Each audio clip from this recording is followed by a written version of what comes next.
Hi, I'm Dave Mars. I am a general contractor here in Northwest Arkansas, and today I'm actually at one of my job sites to talk about ICF foam blocks.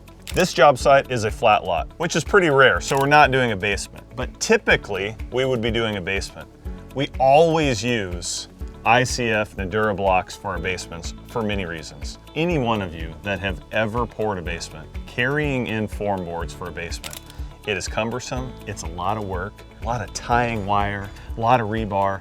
Once you get those walls done, that work starts again. You gotta strip all those forms, you gotta take it all down, haul it all out of that hole, and then you start building your house.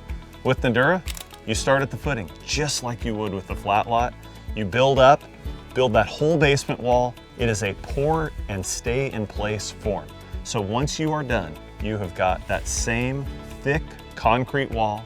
You've got insulation on both sides. It's stuffy, it doesn't get damp, you don't have that smell that you would typically associate with basements, and you don't have to carry anything out when you're done.